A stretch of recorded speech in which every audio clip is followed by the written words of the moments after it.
Hello friends, welcome back to the YouTube channel dictation club. आज का dictation आनंद मासिक पत्रिका से लिया गया है, जो कि 80 शब्द प्रति मिनट की गति से होने वाला है। अगर आपको इसकी पीडीएफ अलग से चाहिए तो नीचे डिस्क्रिप्शन बॉक्स से आप टेलीग्राम ज्वाइन कर सकते हैं, वहाँ आपको इसकी पीडीएफ मिल जाएगी। इसके अलावा अगर आप और भी प्लेलिस्ट चाहते हैं, जैसे कि रामधारी गुप्ता खंड 1, खंड 2, newspaper dictation, 10 minute non stop dictations, previous year dictations, तो उसकी लिंक भी आपको नीचे डिस्क्रिप्शन बॉक्स में मिल जाएगी। और आपको डिक्टेशन पसंद आते हैं तो वीडियो को लाइक ज़रूर करें और चैनल को सब्सक्राइब कर लें, ताकि भविष्य में आने वाले डिक्टेशन आपको मिलते रहें। तो ज़्यादा समय ना लेते हुए डिक्टेशन स्टार्ट करते हैं 5 सेकंड के बाद।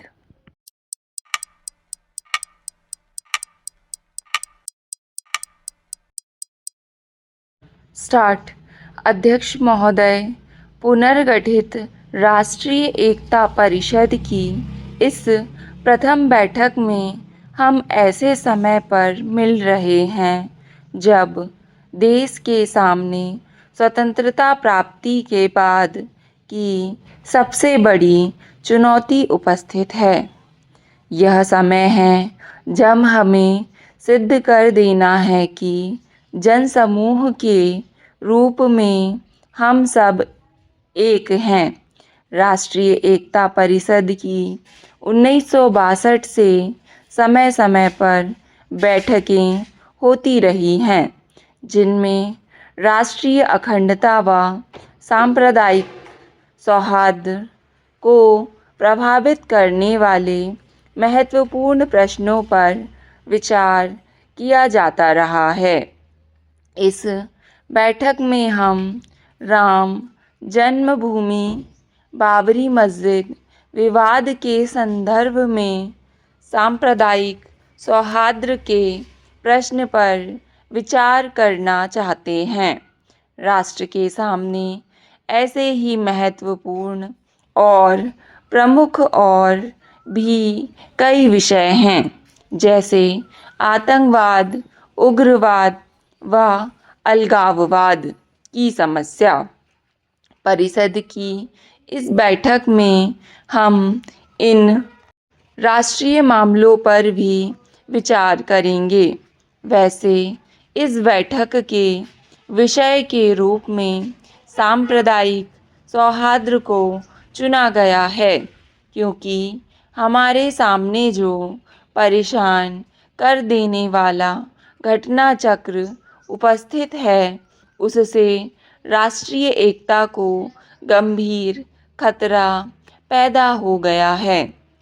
सरकार बहुत सोच विचार कर इस निर्णय पर पहुंची है कि अधिक से अधिक इस मंच का प्रयोग किया जाए, ताकि राष्ट्रीय मामलों पर बेबाकी से बहस की जा सके तथा उनके समाधान के लिए अनुकूल वातावरण तैयार किया जा सके। आरंभ से ही भारतीय समाज में सहिष्णुता की भावना बलवती रही है, जो शायद विश्व में अपने आप में एक अनूठा गुण रहा है। अपने विश्वास तथा अपने जीने के ढंग के प्रति समर्पित रहते हुए भी हमने सदैव ही दूसरों को उनके धर्म का पालन करने से प्रचारित करने, अपनी ही ढंग से जीवन जीने के अधिकारों का आदर किया है। इसी गुण ने भारत को असाधारण सांस्कृतिक विविधताओं वाला एक समृद्ध सभ्यता का देश बनाया है। इस विविधता के बीच से गुजरने वाले एकता के सूत्र ने भारतीय समाज को एक विशिष्ट स्वरूप प्रदान किया है। यह समाहित एकता के इतिहास के उन युगों में भी प्रकट होती रही है जब भारत एक राजनीतिक प्रशासकीय इकाई नहीं था, बल्कि कई रजवाड़ों में बटा हुआ था। इस पृष्ठभूमि को देखते हुए वर्तमान घटना चक्र विशेष रूप से परेशान कर देता है। पिछले कुछ वर्षों से सांप्रदायिकता का विष बीज फैला है तथा सांप्रदायिक दंगे भारी जनहानि के कारण बने हैं। इनके कारण लोगों को अकथनीय पीड़ा भोगनी पड़ी। अध्यक्ष महोदय, सबसे अधिक हानि तो गरीबों को उठानी पड़ी है। आप और हम जो यहाँ एकत्र हुए हैं, उन्हें इस बात पर विचार करना है और बड़ी गंभीरता से सोचना है कि हमारे समाज में ये विकृतियाँ क्यों जन्म ले रही हैं।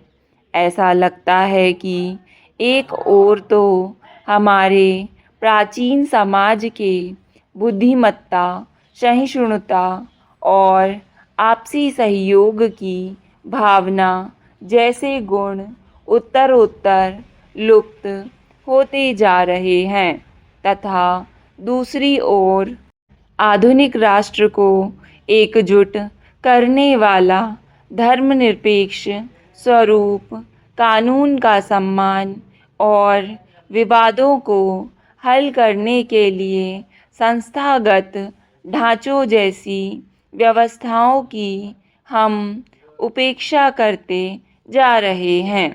धर्मनिरपेक्षता किसी भी प्रबुद्ध राष्ट्र की महत्वपूर्ण विशेषता होती है।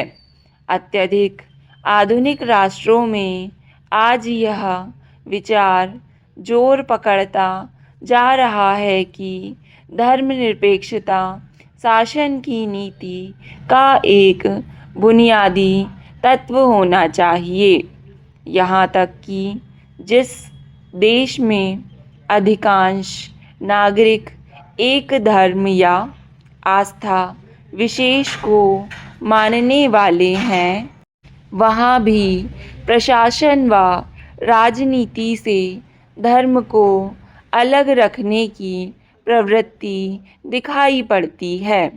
किसी भी शासन के लिए यह आवश्यक है कि वह विभिन्न धर्मों को मानने वाले नागरिकों के बीच भेदभाव न करें।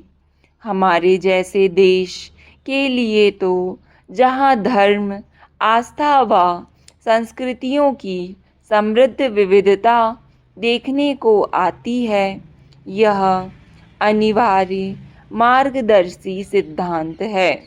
उत्तरदायित्व के पदों पर आसीन हम जैसे लोगों का कर्तव्य है कि आधुनिक राष्ट्र की आधारभूत संस्थाओं के प्रति लोगों में सम्मान व आस्था पैदा करें। हमने अपने लिए एक धर्मनिरपेक्ष संविधान की रचना की है।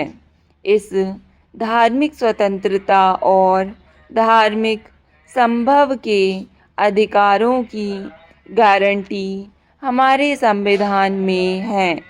विधायिका, कार्यपालिका व न्यायपालिका तीनों को ही अलग अलग विशेष दायित्व सौंपे गए हैं। इनमें से प्रत्येक संस्था को सबके कल्याण के लिए स्वतंत्र होकर कार्य करने की अनुमति है। कार्यपालिका को व्यापक हितों को ध्यान में रखना होगा, चाहे इसके लिए अल्पावधि लाभों को तिलांजलि क्यों ना देनी पड़े। विधायिका समूचे जनमानस का जन प्रतिनिधित्व करती है तथा राष्ट्रीय लक्ष्यों की प्राप्ति के लिए कानून बनाती है। हम सौभाग्यशाली हैं कि हमारे यहाँ ऐसी न्यायपालिका है जो स्वतंत्र व निष्पक्ष मानी जाती है। इसके निर्णयों का सब लोगों को आदर करना चाहिए। राम जन्मभूमि, बाबरी मस्जिद जैसे विवादों के संबंध में जो न्यायालय के विचाराधीन हैं, सभी आदेशों का अक्षरशः पालन करेंगे। स्टॉप। डिक्टेशन पसंद आए तो वीडियो को लाइक तथा चैनल को सब्सक्राइब ज़रूर करें। धन्यवाद।